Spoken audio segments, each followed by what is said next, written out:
Estamos de nuevo aquí de vuelta con ustedes para pasar a la siguiente lámina.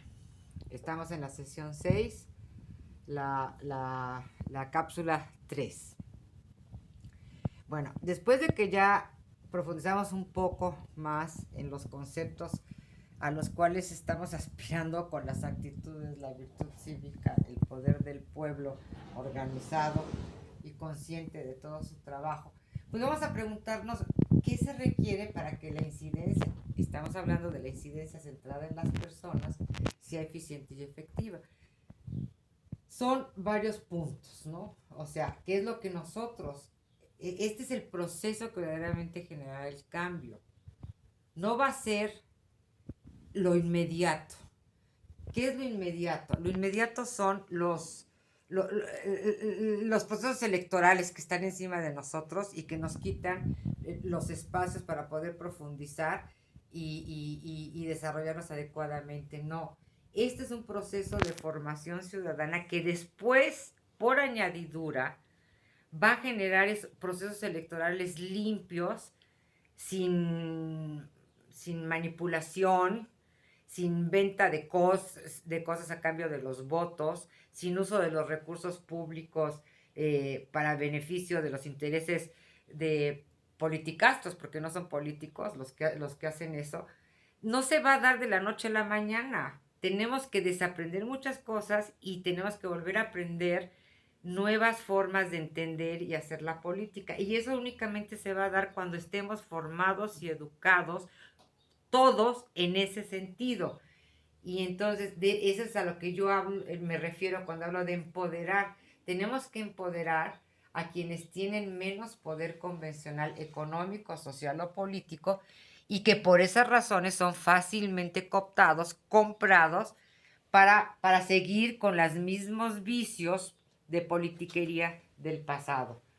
Y para hacerlo tenemos que formarlos, organizarlos, movilizarlos y aprendiendo en la acción junto con nuestras bases de apoyo, con las gentes próximas a nosotros, en nuestros comités de protagonistas del cambio verdadero, para lograr esos cambios deseados. Es un proceso donde tenemos que irlo armando y haciendo gradualmente, pero junto con los otros. No es algo que nos debemos guardar para nosotros mismos, porque entonces seremos únicamente pensamiento. Ya entendemos y ya pensamos bien, pero no somos capaces de llevar ese pensamiento a la acción. ¿Sí me explico? Entonces, eso es muy importante. Tenemos que formar a otros y al mismo tiempo que nosotros estamos aprendiendo esto, ustedes hagan lo mismo con las personas próximas a ustedes. Ese es el chiste de este proceso. Pero no se esperen a verlo todo, sino vayan paso a paso. El camino se hace andando. Ustedes vayan, pongan esta lámina y empiecen a platicar de esto con las gentes, con sus vecinos, con los miembros de sus comités. No se esperen a que acabemos todo el seminario para hacerlo. Hay que irlo haciendo gradualmente, poco a poco. Y así vamos a ir todos aprendiendo porque vamos interiorizando poquito a poquito todos esos conceptos que estamos viendo y vamos conociendo también la otra parte, ¿no? ¿Cuál es el pensar y el sentir de los que están a nuestro lado? Entonces, a eso se refiere empoderar. Eso es lo que queremos, es esto, ¿sí? Y hacer conciencia, en segundo lugar, de la necesidad de hacer resistencia. O sea, tenemos que hacer resistencia a las relaciones desiguales de poder en todos niveles. Por eso es que hoy vamos a tratar el poder, ¿sí? El poder que es muy importante. Basándose en el poder de la gente. O sea, estamos empoderando para que la gente verdaderamente pueda ejercer su poder. El poder de la experiencia directa de las bases, considerando sus necesidades, sus deseos, sus dudas. El poder de la información y del conocimiento. Hay diferentes poderes, si se fijan, ¿no? Entonces empezamos a hablar de todo eso porque todo eso tiene que ver con el poder. Todas las situaciones que vivimos tienen que ver con el poder y el control. Entonces por eso es tan importante abordar este tema, que nunca lo abordamos y siempre lo estamos viviendo y a veces mal o mal interpretándolo.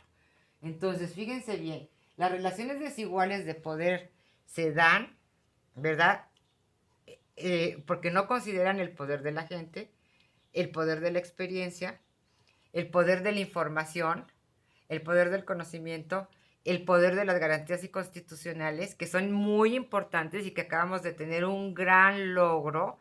Ya es en el artículo 4 de la Constitución ya quedó establecido que todas las personas adultas mayores van a recibir sus pensiones, y así como los jóvenes que no tienen becas para que no dejen de estudiar porque no tienen ingresos económicos suficientes, y para todos aquellos personas con discapacidad que requieren el apoyo de todos nosotros.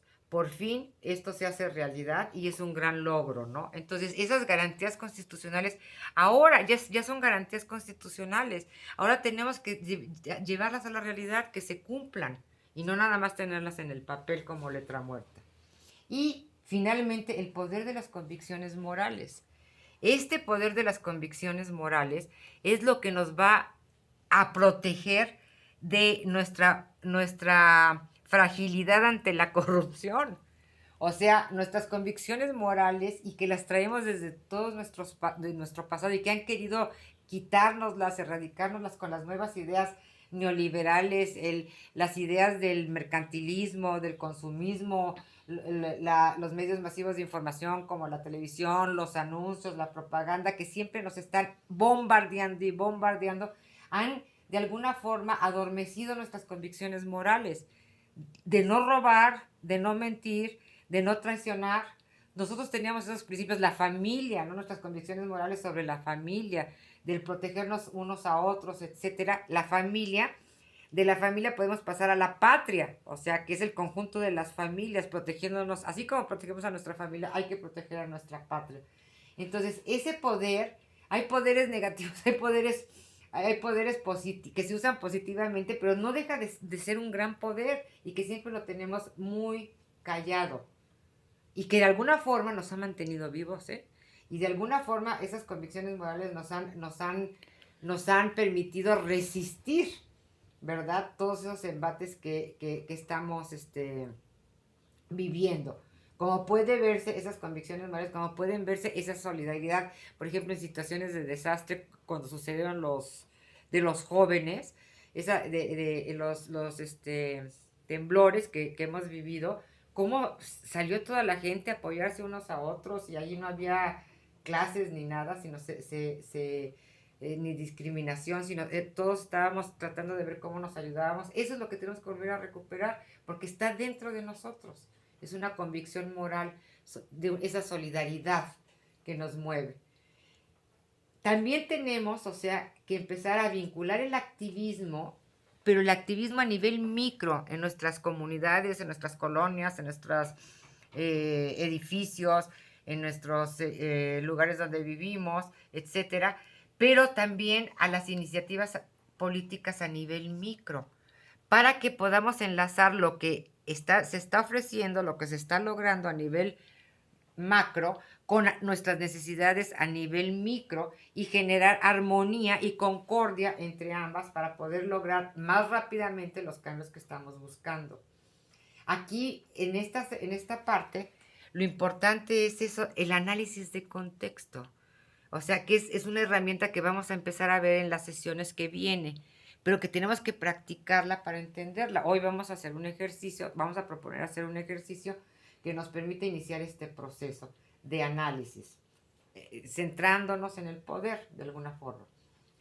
La otra es que tenemos que estar todos alertas y sensibles a la situación de nuestros vecinos, de nuestros compatriotas, de las gentes que viven junto a nosotros, para que podamos ir reduciendo la brecha entre las comunidades y el cambio en las políticas, ¿no? O sea, que no sean impuestas de arriba hacia abajo los programas y las acciones a desarrollar, sino que ahora sea de ambos lados, ¿no? Que emerjan de abajo y que puedan enriquecer las ideas, se enriquezcan con las ideas de arriba, pero que finalmente respondan a esas necesidades y esa situación de nuestras comunidades y no al revés. esos grandes cambios. Y eso es lo que, a eso nos ayuda la incidencia central en las personas, que es lo que estamos tratando de hacer a través de este seminario. La formación continua. Nunca tenemos que dejar de aprender ni de formarnos. La organización de las bases. Si no hay formación con organización de las bases, no se va a dar la incidencia y no se va a dar el cambio y no vamos a poder alcanzar esa cuarta transformación que estamos buscando. Y su movilización. Estas tres cosas, formación, más organización, más movilización, son los que dan legitimidad y credibilidad para la negociación de poder.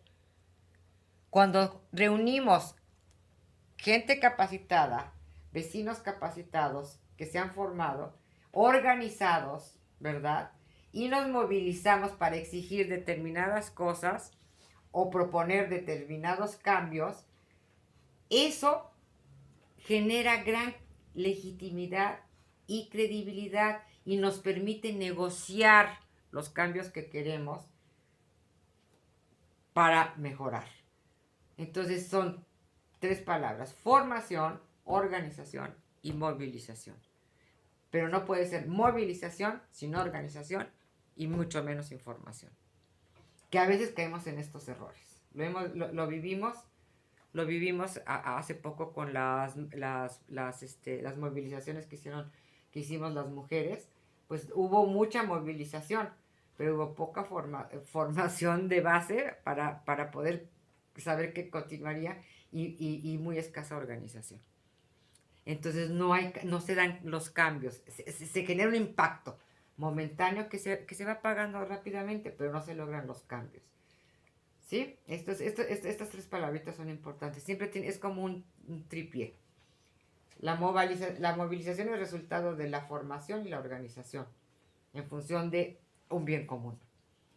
Y finalmente, enfocarnos a conocer quiénes deciden. Tenemos también que movernos en el plano comunitario, pero también en el plano a nivel macro, ¿verdad? De los diferentes estados. ¿Quién decide las cosas en nuestra comunidad? Pero también quién decide en el estado, quién decide a nivel federal, qué se decide y cómo se decide las cosas, ¿verdad? ¿Cómo toman una decisión? Acabamos de vivir una experiencia en el estado, en Baja California Norte, en Mexicali, relacionada con la cervecera, si se acuerdan, ¿no? Pues ahí Andrés Manuel López Obrador, tratando de empoderar y tratando de situar el poder del pueblo verdaderamente en consideración, pese a todas las situaciones que pueden venirse como consecuencia de estos actos, decide que para resolver el conflicto y entrar de alguna forma en una negociación y un consenso, sea el pueblo el que decide, porque finalmente el pueblo de Mexicali es el que va a ser afectado o no con la instalación o no de la cervecera. ¿Qué sucede ahí? Ahí hay grupos de intereses, que es un ejemplo muy, muy válido. Hay grupos de intereses que dicen que se va a generar empleo, que van a no gastar más del agua que se requiere, que no van a dejar sin agua a la ciudadanía, pero la ciudadanía no está de acuerdo, siente que eso no va a ser. O sea, hay una conciencia de su necesidad prioritaria, que es un bien supremo, el tener agua. Eso es más importante que tener cervezas y a lo mejor que tener empleo. Sí, sí, sí, para algunos y no para todos. Nos quedamos nos quedamos sin agua todos y unos van a tener empleo y va a haber una empresa que va a ganar dinero a través de hacer la cerveza. Bueno, entonces eso es cuando se entra en conflicto y cuando las negociaciones tienen que verdaderamente legitimizarse con el poder de la gente, tomando el poder de la experiencia directa de las bases. Por eso Andrés Manuel López Obrador dice: el pueblo es sabio, siempre va a tomar las mejores decisiones. Bueno, esa decisión ya fue tomada, se hizo una encuesta, se aplicó este fin de semana pasado y finalmente la decisión fue que no quieren la cervecera, pese a que va a generar muchos empleos y que pese a que va a generar ganancias para el Estado, etcétera, que no quieren la cervecera. Veamos qué es lo que sucede. Veamos si verdaderamente la decisión del pueblo va a ser verdaderamente aceptada. Vamos a ver cómo se van a tomar ya las decisiones con esa información que ya tienen sobre el sentir y creer del pueblo para ver qué sucede. Esperemos que todo salga bien y que verdaderamente sea haya sido un ejercicio de empoderamiento donde el pueblo es el que sustenta el poder. Y esto va a evitar en el futuro que empresas que antes no consideraban al pueblo porque lo manguneaban y lo controlaban con determinadas cosas, ya sea ejerciendo diferentes niveles de poder, el poder económico, el poder político, el poder de la fuerza, ¿verdad? O el poder de la mala información, que también es de la desinformación, se mantenían calladas y agachadas y aguantábamos como pueblo todas las injusticias que se daban, todos los actos de acabar con nuestra patria, con nuestro patrimonio, como han sido las minas, como han sido las playas, sin decir nada. No, llegó el momento en que esta experiencia, y como también se ha dado en Morelos, se está dando en varios lugares, está mostrando cómo el pueblo se va empoderando. Ahora, hay que ver que es muy importante para lograr todo eso, la formación, la organización y la movilización. Este es un gran ejemplo que nos puede ayudar a entender cómo hay que hacer los pasos. Y ya están en la mesa de negociación esta situación y a niveles altos, ¿no? Como desde abajo surge una iniciativa que va a permitir entender todo este proceso del que estamos hablando acá. ¿Sí? Bueno. Entonces, esto es importante. Vamos de aquí a cerrar esta cápsula para volver a recopilar la información que hemos tenido. Acuérdense que siempre estamos hablando de un triángulo, ¿no? Que se ve más como un círculo. Pero siempre tenemos la parte normativa, la parte estructural, ¿verdad? En lo normativo, pues siempre son las leyes, el poder judicial, y la parte cultural, que sería en la parte inferior del triángulo. Vemos con claridad que nosotros nos estamos centrando en un trabajo que nos permita transformar esto, porque la cuarta transformación sí implica cambios en todos los niveles, pero nosotros como militancia estamos obligados moralmente a empujar para que haya cambios en lo normativo y en lo estructural. Afortunadamente hoy tenemos en el Poder Ejecutivo, ojalá y lo sostengamos por más tiempo, una persona que es Andrés Manuel López Obrador, que verdaderamente cree en estos procesos. Y está él haciendo todo su esfuerzo por lograrlo. Lo de Mexicali es un ejemplo. Porque solamente así vamos a poder lograr, trabajando acá abajo, la revolución cultural y moral, donde la sociedad, que somos todos nosotros, seamos capaces de gobernarnos pacífica y democráticamente en una república, donde república es la cosa de todos. Entonces, el agua es la cosa de todos. Por eso el ejemplo de Mexicali que acaba de suceder, pues nos ayuda a entender bien todo este proceso. Pero aquí es donde estamos. El poder del pueblo, la ciudadanía, o sea, tenemos que ir a que esto se dé, se viva, se sienta. Nos apropiemos de todo ello para poder lograr esos cambios.